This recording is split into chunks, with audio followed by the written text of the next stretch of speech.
our program part. David. Joanne Nelson is the director of the Boone County Community Services Department. She has been with the department since April 2014, first as a program manager and then as the director.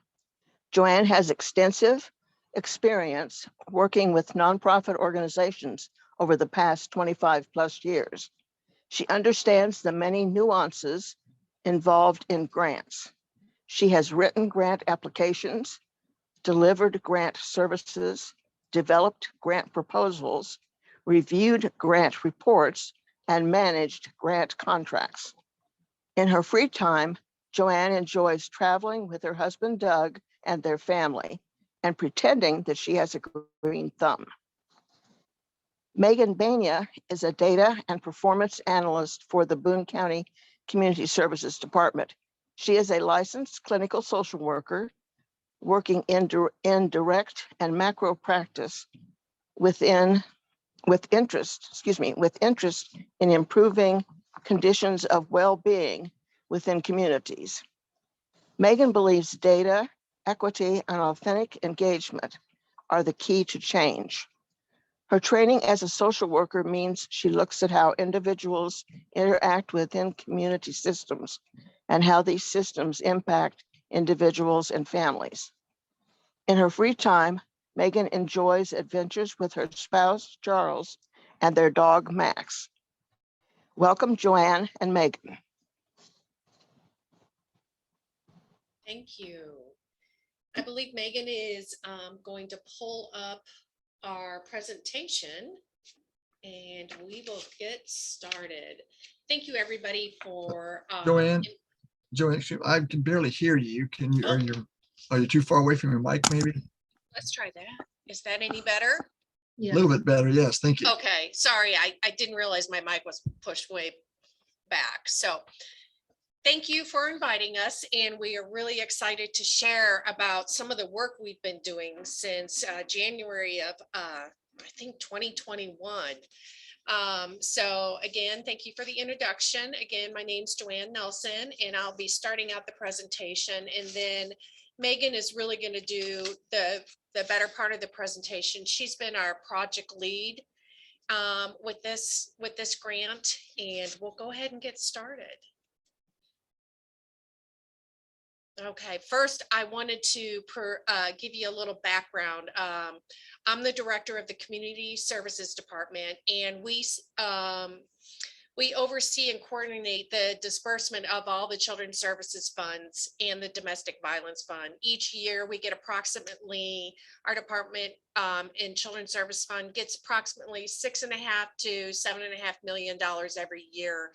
And that is coordinated by and distributed by a 9-member volunteer board. And we have 2 of our board members on right now. We've got Greg Groupie and Dr. Wiley Miller, who are also on this presentation. So thank you for attending.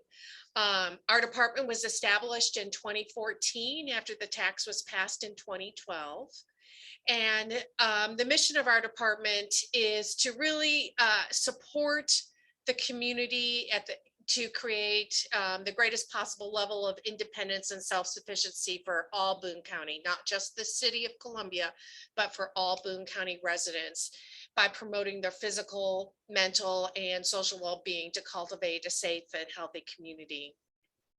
Our department is going to be releasing their 2021 annual report, and all that information can be found on the Boone County website. It's showmeboone.com, and then there's a link to the Community Services Department.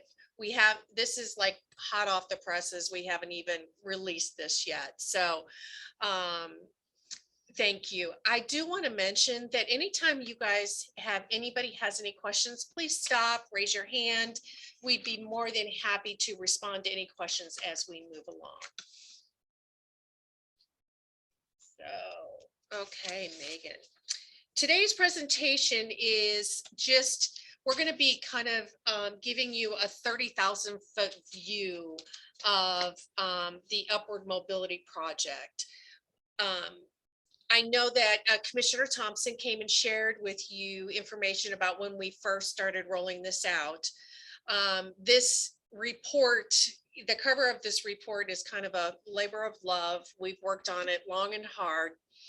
And that it is the mobility action plan that we'll be discussing. We had to turn in a very long report to the Urban Institute, and that was about 160 to 170 pages with all of our data collection and methodology and stuff. So Megan, if you could flip to the next one, I'll kind of give you an overview. Boone County was one of 8 counties selected through a national grant with the Urban Institute. And the Urban Institute received direct funding from the Bill and Melinda Gates Foundation to develop this upward mobility cohort. It was a beta test. They wanted to see what would happen.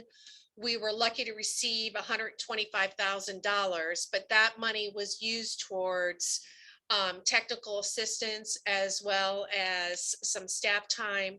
And we also paid facilitators, provided meals, and Megan can kind of explain that more to you as we get in further. But the project began in January of 2021. And really the goal of this program, the ultimate goal was to develop a community-led plan to improve upward mobility from poverty, but it needed to be informed by local data and community engagement. Those were the two major important things of having data as the driver to any decisions that were made. And most importantly, it needed to have the buy-in from the community. The community needed to be a part of the problem solving. So I'm going to turn this over to Megan now, who's going to kind of explain the approach we used and how we moved through this whole process. Thank you, Joanne. Can everyone hear me okay? I moved my microphone very close. Okay, I'm seeing head nods. Okay, so I want to just take a moment to talk about the process that we use to do our community engagement for this work. So as Joanne mentioned, it was really critical to make sure that we had a community-led plan. And for us, what we ended up using was a framework called results-based accountability. So this document, or this circle that you see in front of you, describes the process that was used within each of the work groups and across all parts of the project. And it's called Turn the Curve Thinking.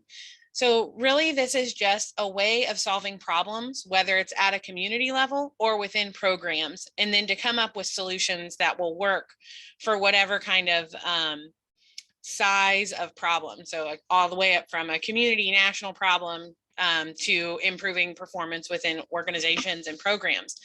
And so you ask 5 questions. How are we doing? What's the story behind the curve? So when looking at data, what is the historical trend in the data and what's causing it to look that way? Who do we need to bring with us to this table to make the changes that we see as an issue? And then what works to actually change that trend in data? And then what are we going to do about it? So this was really embedded at every level of the work that we did in our project. So as Joanne mentioned also, we focused a lot on data. So the first thing that we did was held a data walk. And we held that in August of 21. And that was, again, in a time when COVID, a lot of folks were getting vaccinated and starting to feel more comfortable gathering. And so we were able to have about 40 individuals, so community members, organization representatives, locally elected leaders, come together to identify what they would want to see as priorities for this work. So the Urban Institute provided a framework of data that communities can use, that they believe that improving the data in these areas would likely mean that you're improving mobility from poverty. So we produced about 22 data posters that all had this much information on each one of them. These are just a couple of examples, and they're pretty large, 2 foot by 3 foot. And we set those around a room so that folks could begin to understand what does our community look like whenever we look at it from this perspective. And then they were asked as they went around the room, what's one data point that you would want to see change in the next 3 to 5 years if you could only change one thing? Well, when we asked that, we identified several initial priorities. So across this framework that was provided by the Urban Institute of supportive communities, strong and healthy families, and opportunities to earn and learn, we identified a few priorities that were all generated through the community. So that's another interesting part of this project is with other organizations and counties involved in this cohort nationwide, a lot of times the county identified things in the data that they wanted to work on, came up with a plan, and then took it out to the community and asked, hey, community, what do you think about this? The way that we did it was a little bit different.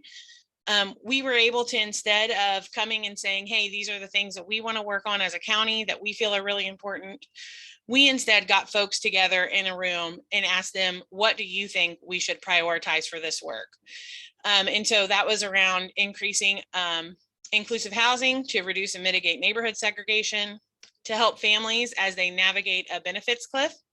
So families in poverty who are receiving benefits like food stamps or SNAP, TANF, housing assistance, as they increase their wages, there becomes a point where they don't actually make enough money to be able to lose all those benefits, but they're no longer eligible. So figuring out a local solution to that.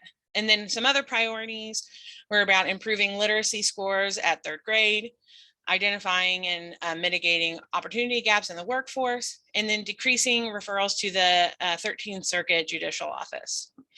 And these are just some pictures of what the data posters look like in the space. Another key part of our program or our project was to contract with local leaders who have large networks who are already seen as leaders in these spaces. And so we were able to contract with some folks from Minority Men's Network. So Mr. Alvin Cobbins and Mr. Alvin Plummer were representatives from Minority Men's Network. And Ms. Brittany Hughes also works for Missouri Faith Voices, but did this as an additional opportunity for her. And they were able to host our facilitation meetings where we did all of this planning work. And then we helped support them using the RBA framework and helped with like logistical things. And this allowed us to really make sure that we were using a community-driven approach at every stage of the planning. So from those initial priorities formed and with the insight and backgrounds of our stakeholder facilitators that were contracted to support us, we formed 3 work groups: early grade literacy, which focus on that 3rd grade literacy disparity, a work group on fair and inclusive housing, so improving affordable and inclusive housing within the community, and then jobs and workforce development. So that's really kind of touching on that priority of reducing opportunity gaps in the workforce. And so every work group used that results-based accountability, turn the curve thinking. You can even see it like in my background. I'm really bought in and think that results-based accountability is really the way to do things. And we use this to develop 3 distinct but interconnected mobility action plans that serve as Boone County's mobility action plan. So in our overall report, which we provided a link to that earlier on, we asked all of our facilitators to share what upward mobility meant for them and what they learned through this process. And so these are just small snippets of their letters. But in this work group, we had folks from local school districts, Veterans United Home Loans. We had folks from community-based tutoring organizations, early childhood organizations, and from some local religious organizations as well join us in our planning. So I'll give a very high level. There's so much more in the summary report that this goes into. But in results-based accountability, we identify a result statement or a way that we want to see the community change that anyone would agree that they would want to see this kind of change.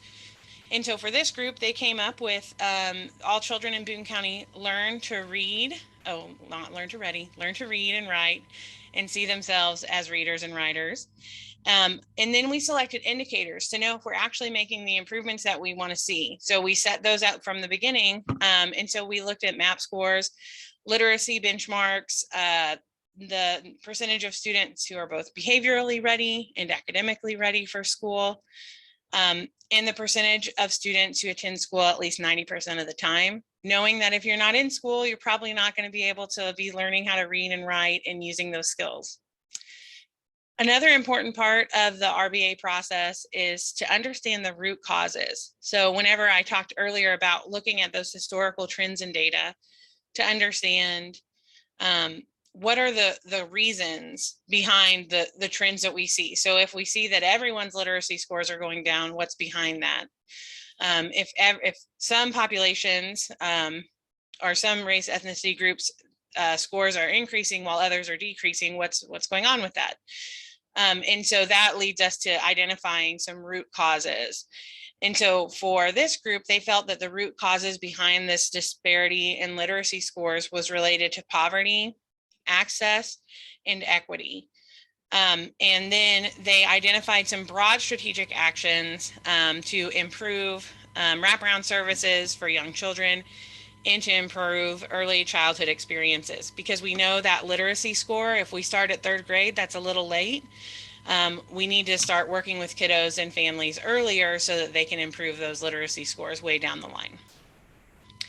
And then each work group, so I'm going to describe each of the work groups that we have going on, but each of the work groups are going to continue to meet and to further develop out the broad strategic actions and to actually get into how they're going to do all of these things that they want to do. So I'm going to move us along to the Fair and Inclusive Housing Work Group. In this work group, we had members of Faith Voices, the Missouri Foundation for Health, Central Missouri Community Action, Voluntary Action Center, along with local religious organizations. We had construction company owners, apartment landlord folks along with us, and folks from Columbia Housing Authority. So again, a broad base of support for folks who are really interested in improving housing opportunities. And so for this group, they really wanted to focus on making sure that everyone in Boone County had access to safe, quality, and affordable housing. Some of the indicators for the work really just involved looking at home ownership costs, the rate of home ownership, and then looking at how does the average cost for rent or for a mortgage compare to like the average income that we have in our community. And then this group had a really had a sophisticated understanding of some of the causes behind home ownership disparities, including historical racist policies that led to some race ethnicity groups being able to buy homes at better rates versus others not being able to. Then knowing that there's a lack of housing stock for all folks who need housing, for home buyers, for renters, wages maybe not matching the rate of inflation, access to that capital to be able to buy a home or a down payment, and then to also be able to pay for home repairs. And then there's also this like lack of trust and lack of awareness in both the institutions involved in the home ownership process or for financial systems, and understanding how those financial systems and decisions that we make earlier on in our lives can impact our ability to buy homes and have more stable housing. For this group, they have some pretty broad strategies of wanting to increase affordable housing stock within the county. They have a lot of ideas on how to do that, and then to implement an adopt-a-block home maintenance program that would build relationships among communities that maybe wouldn't have as many resources to address their home maintenance needs, and to really develop relationships and social capital across all these groups. And then to increase second chance leasing opportunities. So that relates to being able to, if you've had like really hard financial background or financial history, being able to find a landlord who's open to that and work with them, but then also teaching like landlords how to be good landlords and teaching tenants how to be good tenants was another theme that came out from this. And then whenever we look at the jobs and workforce development work group, This was by far our largest work group. We had a whole heck of a lot of people join every single meeting. So we have representatives from Minority Men's Network, Central Missouri Community Action, some of our Children's Service Board members, Love Columbia, Veterans United, Women's Business Center, Ready, MU Healthcare, Job Point, and so many more, along with community members as well. And Al Cobbins is listed, his photo is here as he's talking about what upward mobility means to him. And then for our jobs and workforce development group, they wanted to see Boone County is a flourishing community where everyone can live, learn, and grow. And some of the indicators they looked at was median family household income, disaggregated by race, ethnicity, income based on educational attainment, the percentage of high school graduation rates, and then the number of childcare slots, especially those that accept subsidy within our county. And for this group, they talked a lot about how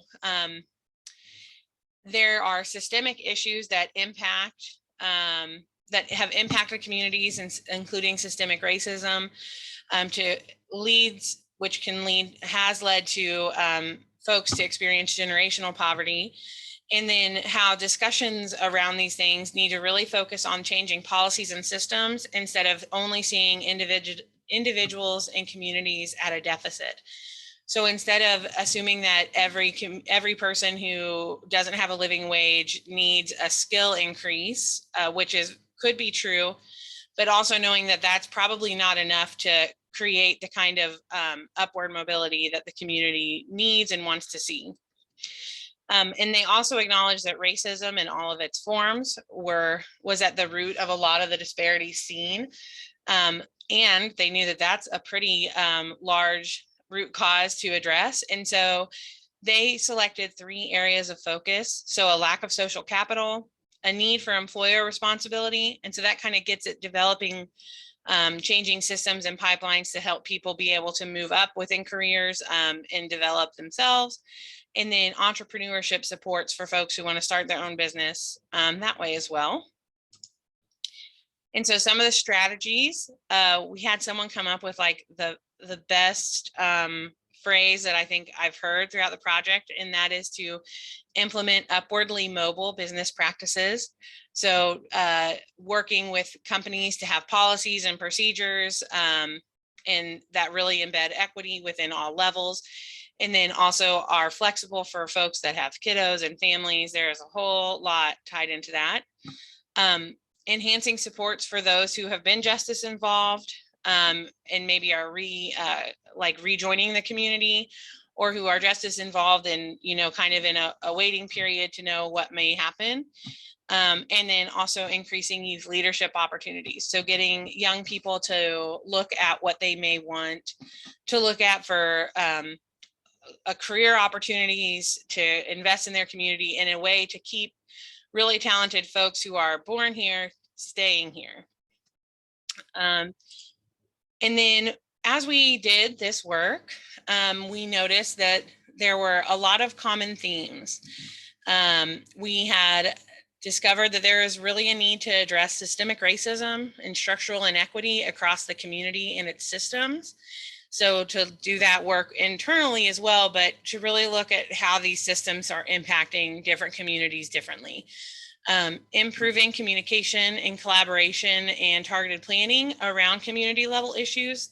There is so much good work happening in Boone County, but sometimes it's really hard to know who all is working in the space. And so some help figuring out ways that we can share information really effectively, so that if a group is already working on this, instead of duplicating resources or things like that, we can work together instead. And then a need to improve data sharing across programs, government agencies, community providers.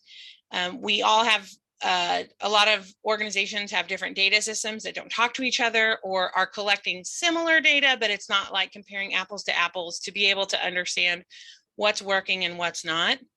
And then finally, a need to improve messaging around some of these community issues. So that was seen across every work group, is like, if people only knew, like, they would care about it too, but they don't always know. So how do we put out messaging that will really speak to the hearts and minds of folks? And so with that, I am going to turn it back over to Joanne to talk through a little bit about sustainability.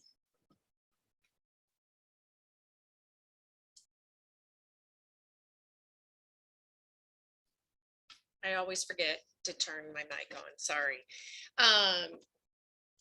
Megan gave you like a really high level overview, and we hope you have lots of questions about what it was like to work in the group. I see Mr.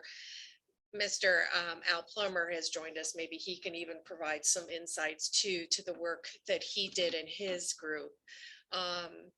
But just to let you know, we had such a quick turnaround. This was an 18-month grant. And so when we found out like on, Commissioner found out about this proposal opportunity, like on a Tuesday, and the actual application was due like on a Thursday. So we had to scramble to get this application in. And so we were pretty excited about the ability to turn this around and be one of those, as I referenced earlier, one of those 8 communities.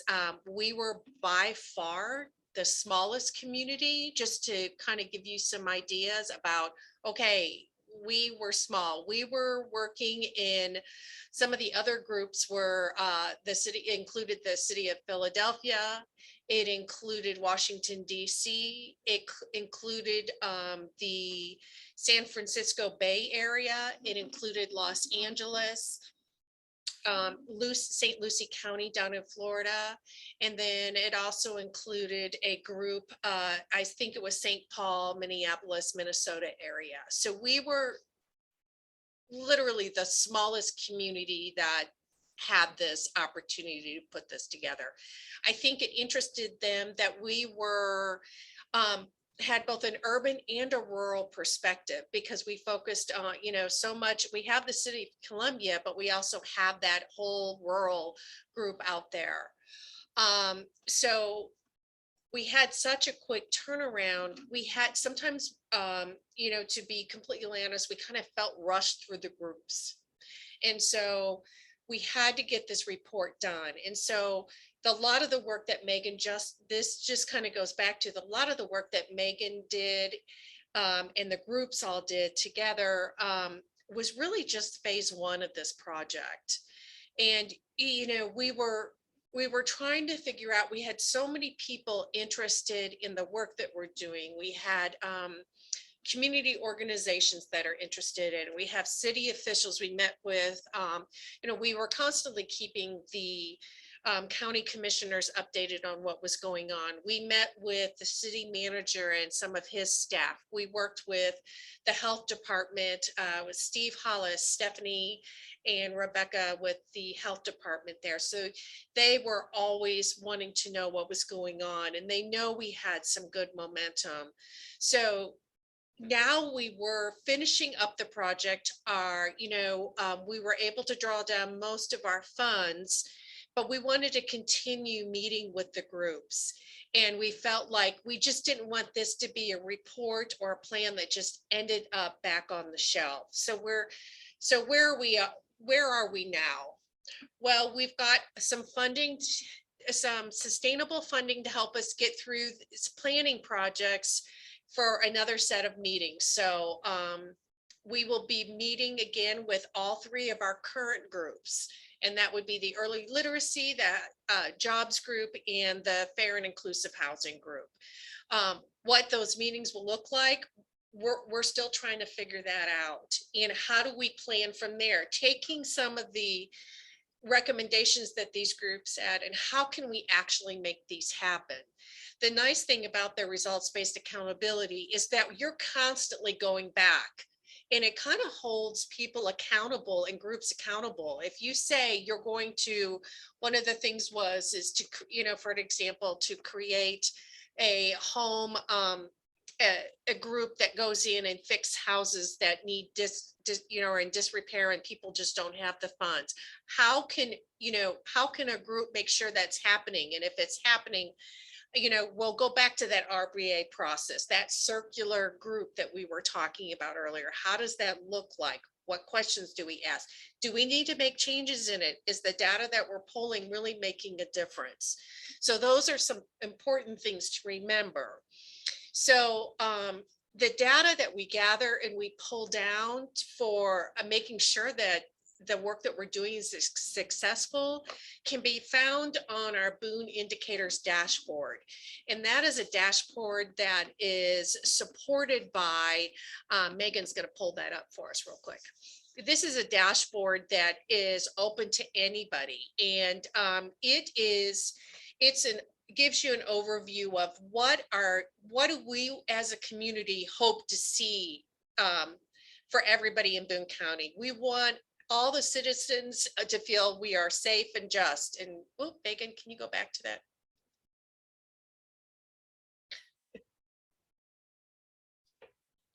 Uh-oh. There we go. We want to make sure our basic needs are met, we are healthy, and we achieve full potential. Our department works in conjunction with the Heart of Missouri United Way and the city, county, public health and human services department. And we have a contract with the university, the Missouri Institute of Public Policy, and they coordinate all of our resources.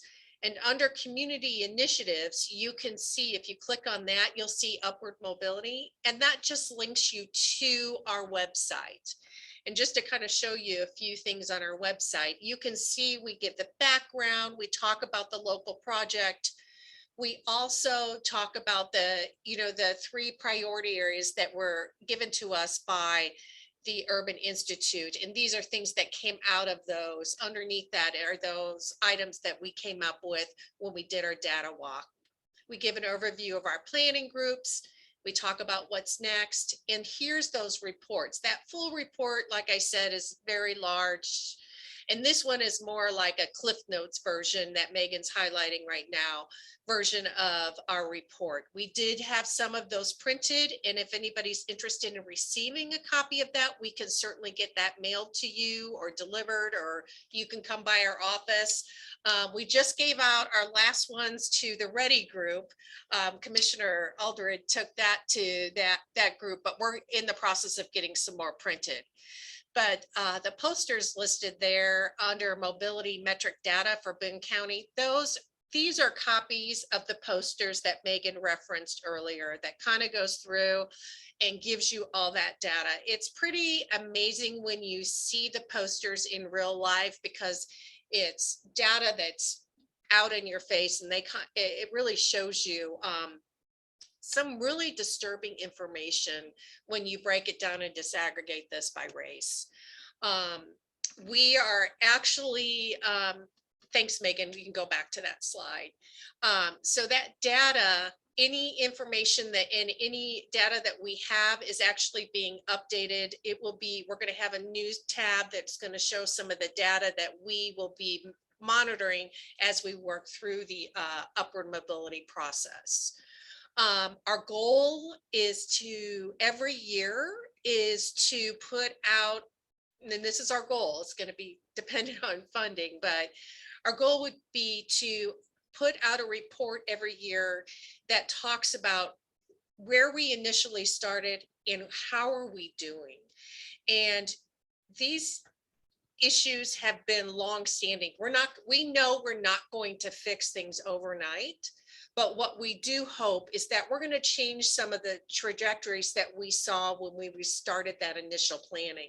Some of those initial planning items were scary when you looked at the trend lines for the next 4 or 5 years. They weren't going the way we hoped to go. So if we put out a report every year, we'll hopefully have a better idea of where those trend lines are going and hopefully start making a difference. The only way we can make the difference is if we have the support of the community itself. So We hope to continue to coordinate the work group meetings to move forward, from identifying what will be done to developing how it will be done and who will be doing that work. And you know, sometimes having these meetings and holding people accountable are really sometimes really important, because you don't want to disappoint the group when you have a plan. So then some of the other exciting news is we found out we signed a contract just this week with the Missouri Foundation for Health. This was just, you may have seen some news coverage on that. We received funding to start doing some what we call RBA, that results-based accountability training within the community, and that turn the curve thinking. And how does that work? Our goal is to have 2 people in our office who are completely trained and able to do those trainings. And our goal is to start training not only community members, we're talking about training nonprofit organizations, individuals, other community stakeholders, like, you know, the United Way is interested in getting people trained, because it really takes a look at that RBA process, really takes a look at, you know, a lot of things that we're doing now are just Band-Aids for symptoms, but we want to go, okay, what's causing this? What, you know, Megan did a really great job of describing those root causes. What's actually causing the issue, and can we fix that issue so we stop having all these symptoms that we talked about earlier? So our goal is we are updating our website right now. Okay, Pam, we will do that once we get that all situated. But once we have that training available, people can use it even in their personal lives. You know, that's the nice thing about it. You can use it in a business, you can use it in a nonprofit, you can use it anywhere. And it can be done very quickly. It can be done continuously. It may take a longer time. So it just depends on the group or the individual working through that whole process. So we're very excited about that. We're hoping to have our first cohort probably late summer, early fall, by the time we get all of our advertising and information together on that. But we're super excited about that. So Megan, if you want to turn, how can you help? That's, you know, one question that we ask. You can use your social capital to advocate for policies and programs which will improve upward mobility from poverty. I know many of you do that already, and we sure do appreciate that. You can volunteer for programs which support mobility from poverty. You know, here again, I know many of you already do this work. You can really encourage. I know Heart of Missouri United Way recently had their they're doing a lot of training for volunteers, and so you might want to look into some of those opportunities. And if you're interested in joining planning or implementations efforts, you can scan the QR code below and complete the brief survey, and we will follow up with information for you on joining any or all of. Some people like to come to all of our events, you know, so we would love to have you be a part of that and join us in that, you know, training or being a part of those solutions. So we're hoping to move, like I said, into phase 2 of our program. So thank you. Do we have any questions? And Al, if you want to say anything about your group, I don't want to put you on the spot, but. Oh, I stay on the spot, Joanne. However, I don't think there's anything to add. Both of you have done an excellent job in putting it together, the overview. I would say that given the magnitude of just the 3 issues, the time constraints and the fact that we were not dealing with just one community, one entity. When you start talking about Boone County, obviously you're dealing with the different locations, doing different things, different ways, having different standards, whatever. So that just adds to the complications of getting the plan implemented, as well as the data that was extremely beneficial and helpful, but not all the data could be compared because not everyone keeps their data in the same way. For example, Hallsville, Ashland, and Columbia school districts are 3 separate entities and they keep different kinds of data. So it presents us with a bunch of challenges moving on. But I think more importantly, given the time remaining, we should move to whatever questions you may have. Thank you. Herb, do you have a question? Yes. First of all, I want to thank you for being here. The issues you're addressing are profoundly important, and I know the opportunity is here to do something, but I am confused about the action plan. And it's partly the way it has been described, including a lot of what looks to me like some sort of jargon known to an intergroup, and I'm not part of it. And I'm not going to ask you to do the translations. I'll give you a few illustrations, but I wonder if you could do a 2 to 3 minute summary of the action plan as if I were a typical member of the Missouri legislature, House or Senate. And some of the things that puzzled me and got me confused were things like your use of social capital instead of energy, time, and context, justice involved individuals, result statement, not goals, second change leasing, which was on your list, as opposed to second chance, wraparound services, curve thinking, debt in collection, and so forth. Many of these are in quotation marks or capitals. And would you do me this special favor as a dumb legislator level person of give me a quick summary translation in ordinary language. Yeah, Joanne, I can take a stab at that. So Sure. you're right, there is a little bit of jargon in here.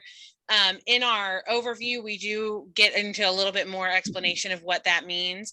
But really high level, what this plan is a way for Boone County to move forward and to create change to improve mobility from poverty. So mobility from poverty means that if you're born poor, you have an opportunity to grow throughout your life to make more money than your parents earned. In Boone County, especially if you're a person of color, that does not happen often, because the data shows that if you're born poor here and you're a person of color, you're more likely to be more poor than your parents were when they had you. So our whole plan is addressing different ways of how well-being has been impacted and what data shows where there's area of need, and where community members wanted to see change across improving the ability to read and write, to improve job opportunities for folks, and then to improve opportunities to be able to buy a house and be able to stay in that house long term. So that's really high level, but I hope that helps. My problem was not with the issue. I understand, I have some knowledge of the issue, although I'm not like Al, a stakeholder facilitator, which is either a terrible disease or something terribly important. But I understand the issue and the general goals, understand the legislation behind it, but I don't understand the plan as it's being constructed in Boone County, and I think I'll just have to find the report and read it. I'd be happy to follow up with you as well. If you'd like to have a phone call, I think we'd be happy to do that too. That would depend. Yeah, I think the more general point that Herb is trying to make is that someone needs to look at these public facing documents through that perspective. Yeah, and I think you understand that, but the more people who can read it and understand what the heck it means, the better off we are. Sorry, that's my editorial. No, comment. that's great feedback. Yeah, no, absolutely.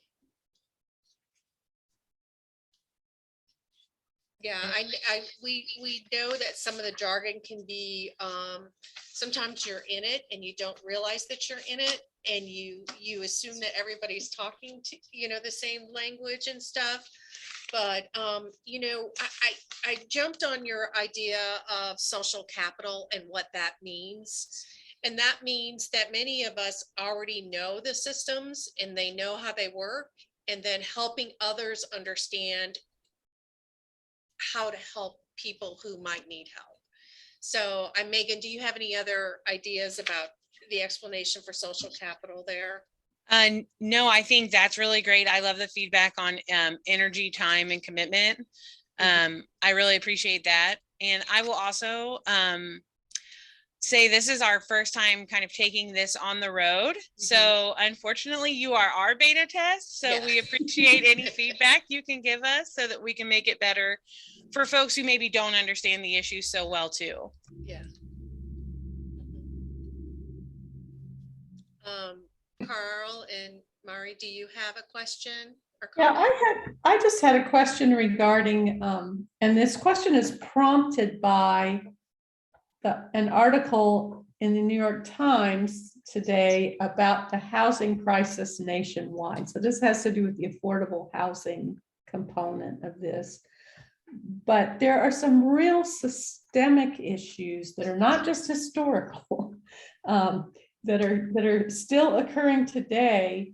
And the one trend that's really alarming to me is the number of cash buyers, people who are buying affordable homes in order to rent them out, and who show up at the moment the house is listed with the cash to pay for it, and just leaves families out in the cold who might want to buy that house.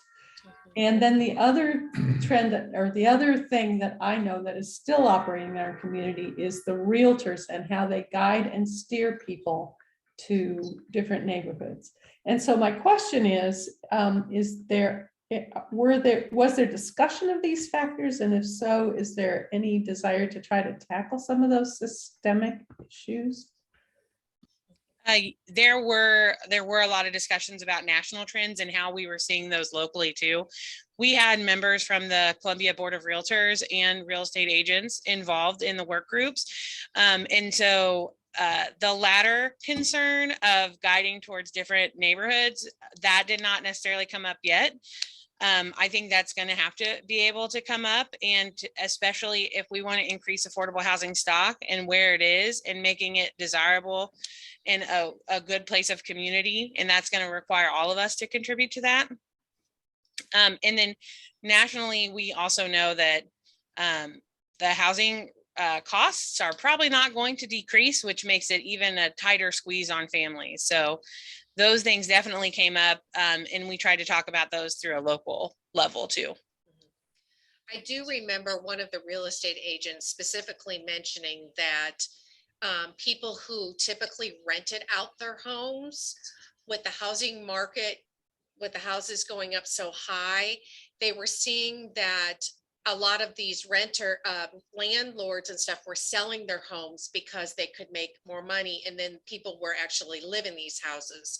So it reduced the number of actual housing, single, people dwellings to actually live. So that was very difficult. I remember them talking specifically about that issue that they ran into.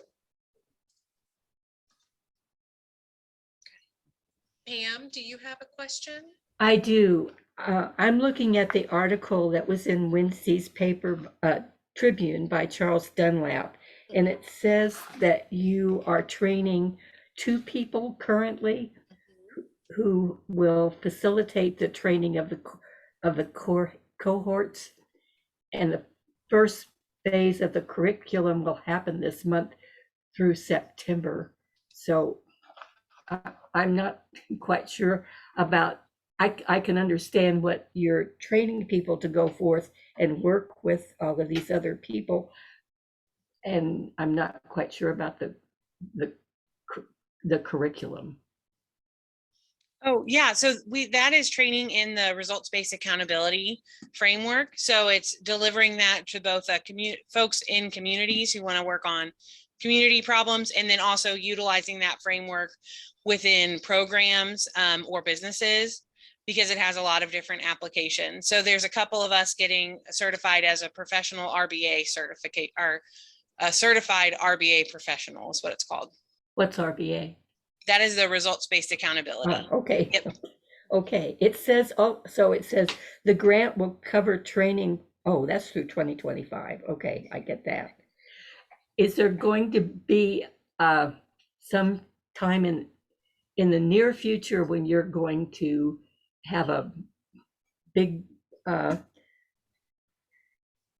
time when you announce what all has been done so far? So well, Joanne, do you want to take that one?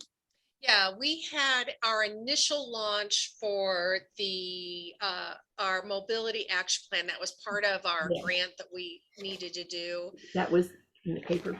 Yeah, we did that launch. And then I think moving forward, based on funding availability, we'd like to do that almost annually every year, to have some, some type of launch that of our report that says, this is what happened, this is where we're at, this is what we've done over the year. Mhm. Over the years. So that would definitely be, we try to keep this it's in the forefront of people's thinking right now, and we don't want that to go away, because we do have some enthusiasm. Once people get involved with the work groups, they want to keep coming, which is really good. Mhm. So we would highly encourage anybody who's interested in any of these topics.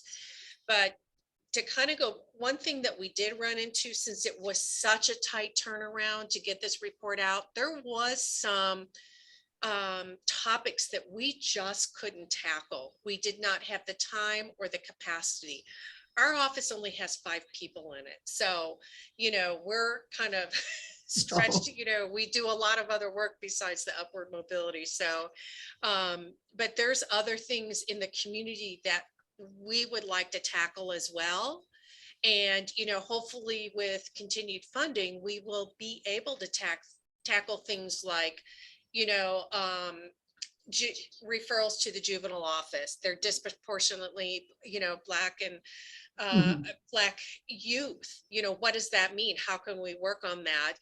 And another one was the benefit cliffs. And the benefit cliffs basically means if you make more money, you're going to get less help. Mhm. And so we want to be able to tackle that, and how can we get resources in to help those families? So there's a lot on the horizon, and we hope to kind of continue to keep this in the forefront of the community itself. Then how often do you report to the Urban Institute, and then they give you feedback? Well, it was funny. You should say that, because our contract's up, and so our technical assistance is up. But they are going to offer, I think we're going to meet with the Urban Institute once a month moving forward. And they're just going to, they're not necessarily going to be, there's no funding involved. So they're going to just be providing us feedback on, asking us where we're at, how we're doing. They're hoping to start a new cohort with doing something similar to this. We were the beta tests. We were the ones that went through, and we had to give them feedback on how it went. We had to go to Washington DC to present this to the groups as well. So we're always looking for feedback. This is our first kind of big report with this upward mobility, and we really appreciate the feedback that you're giving us. I think it's really going to help to make this process better. So Good. any comments or thoughts that you have has been really helpful. We appreciate that. Okay, thank you. Alan, Mary Jo, did you guys have questions? Yes, a lot of us have been working on these issues for the last 50 years and using tactics that are somewhat similar to what you're doing. And if you look back over the time period, we really have made a lot of progress. But what is there specifically about this program that'll help us to reach the people that haven't been reached so far? Do you want to tackle that one, Yeah. Megan? Yeah, absolutely. So I think a big piece of this is the framework that we're using. So the results-based accountability, I feel like I'm just singing the praises of this thing, but really what it is we haven't gotten to this so far in the project because that's kind of in our next phase of this project. We've discovered what we want to do, and now we are getting more into the implementation. But a big piece is about using shared data to know if things are using that are actually making an improvement or making an impact, so that the hope is to utilize the existing resources that we have to be able to show what's working and what's not with different kinds of programming, but then to also show why we need additional resources within our community to bring that. Do you have questions? I'd love your feedback, Alan, Mary Jo. I just think there needs to be a little bit more of an answer to that than what we've just been given, because we've used data before in the past and we've shared data in the past. 30 years ago we were sharing data. So I'd like to see it go further. Well, I think part of our goal too is to have county and city buy-in. The county hasn't been, we're hoping to have some of that, maybe we have pie in the sky, eyes, where eyes are bigger, but we are very hopeful. Just having gone through this process, just having people on the ground in the amount of interest we've had, and it's growing. We've got some momentum behind it. And we're just going to continue to keep rolling. And I just want to say, I'm glad you had contractors on your committees, on your housing committees, because there's some pretty big issues there too. And Absolutely. I hope those are brought up, and I'm sure they need. Oh, we definitely heard from the real estate agent and the head of the rental community. They have some opinions, yes. So I don't know who is next, Carl and Mari. Yeah, hi. I obviously have a city council perspective and the city of Columbia perspective. And I was struck by your mention that the fact that there were silos, that there have been a lot of people working on this for a long time.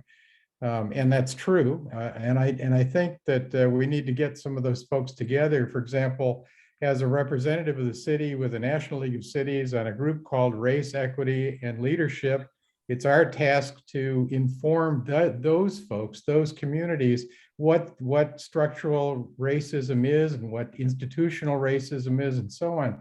And some of these themes are very resonant. And I think there are lots of groups working on this kind of thing. And you mentioned as well that you had contacted Health and Human Services, and I've been aware of this issue in the news and so on, but I don't believe the city council has been directly involved in this. And I think some of us would be very interested in this, including the results-based training and so on. But to get the county, apparently the county commissioners have been involved in this, and I've gotten a little bit of this from Janet.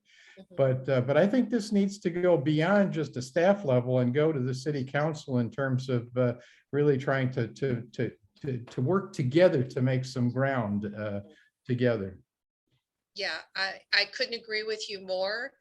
I tell you that tight turnaround was very cumbersome on us to try and get this written report done in a timely fashion. And that was one of the feedback items we did give the Urban Institute, is that 18 months is not enough time to fully get, we were the only county that really did it this way. And it was really difficult for us to move forward. We had a contract issue that we ran into partway through. that didn't help, and we had to bring on Central Missouri Community Action with their assistance, which didn't, they have been amazing. Melody Veith has been amazing asset to this. But I think part of it was time. I'll be honest with you. There's just not enough time to get everybody involved. We wanted to invite everybody we could. And we really want the people on the ground to be, who are with the lived experience. We offered to pay people who attended these meetings for their time. Some of them, most of them preferred not to take the money, but we did have some people who actually, people who love Columbia brought some people who, to the job and workforce group.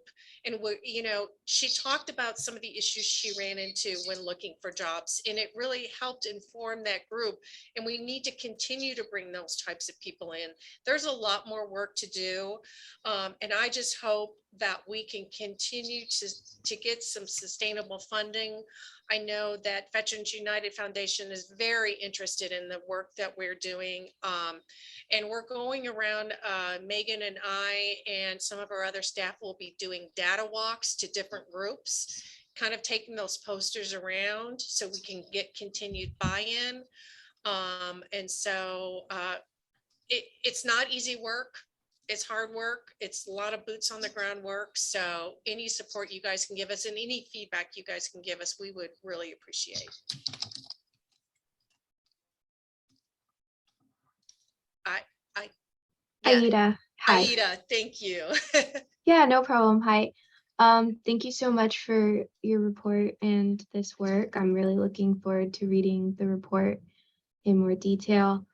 And I do agree that this should absolutely get to go to City Council and hopefully more opportunity for collaboration as you continue doing this work. I totally understand the issues with tight deadlines.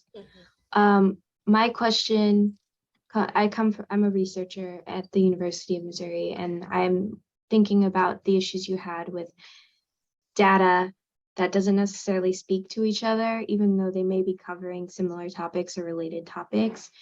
And I guess it's a two-part question. One is, how have you handled that disparity between data type and quality and et cetera in your work so far?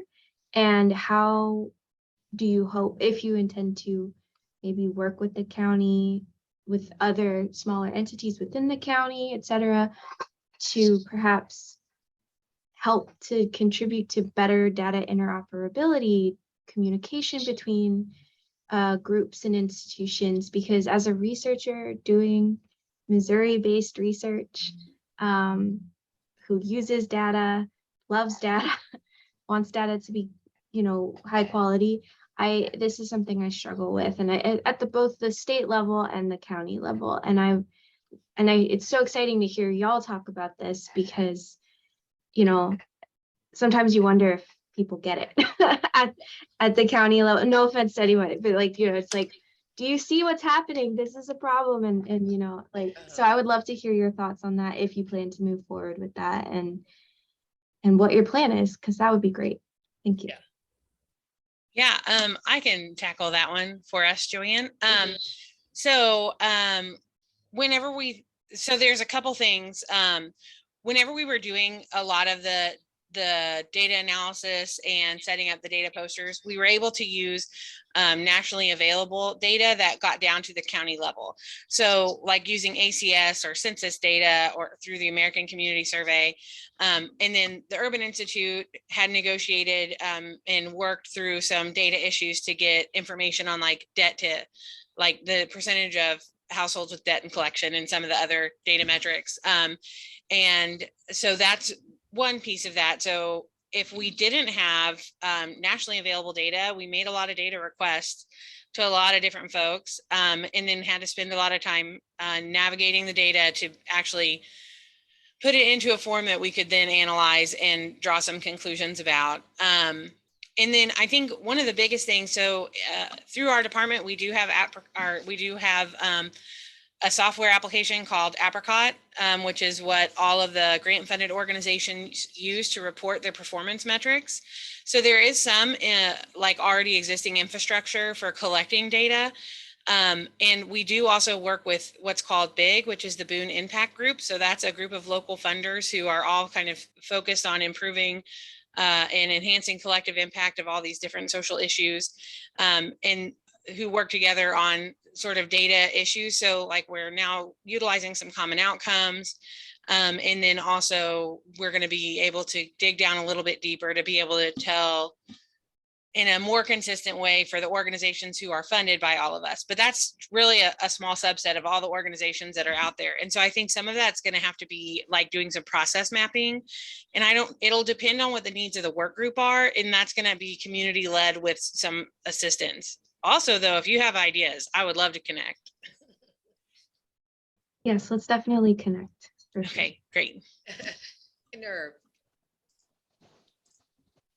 I think we're about out of time, but or we can take one more question. Why don't you go ahead and make your point or ask your question? You're muted, or I was just going to make a quick suggestion. That is form a reading circle. And there's a good thing to look at is the recent books of Robert Putnam, who's known, I know, to Alan Mary Lou, and probably all the rest of you have been following these mobility questions for some time.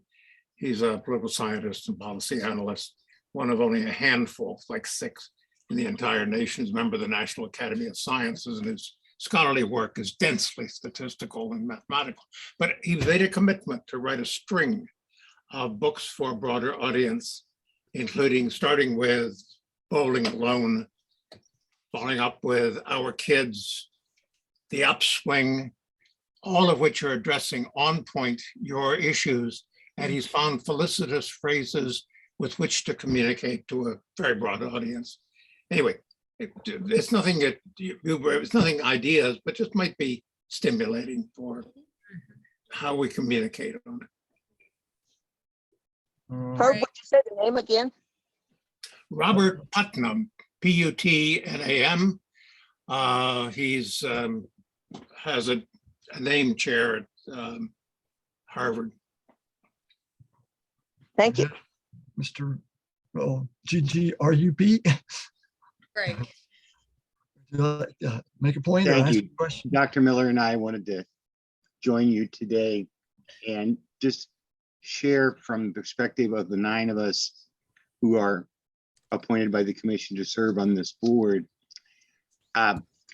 We get a report. We had a meeting yesterday via Zoom. Since 2013, when a number of you, I think, were actively involved in getting this tax passed, we have, at the end of 2021, accumulated $59,431,093.62. The percentage of tax revenue supporting the fund's administration is 4.21. I know a lot of you have been involved in government and in not-for-profits. A 4.21 administration cost is phenomenal. Joanne and Megan and the team do outstanding work. And the 3 original members of the board are, and other members that have been added, like Dr. Miller, we all brought this different expertise, but I cannot tell you how well served we are as county residents by the tremendous work that this organization has done. Again, at the end of 2021, we have taxed ourselves and everyone that drives through Boone County and buys something in Boone County in excess of $59 million. And that has gone to provide in excess of $45 million in services. We're required to keep 17% in reserves. So we watch that money like a hawk. Joanne may seem like a nice lady, but she can negotiate with the best of them.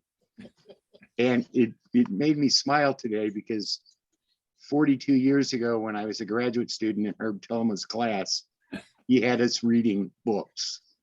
And the Putnam books that's a phenomenal idea. I've read the one on schools, and as an old school person, it really made me rethink some of my perspectives. So thank you to the Muleskinners for hosting us today. Dr. Miller, I don't know if you have any comments or not.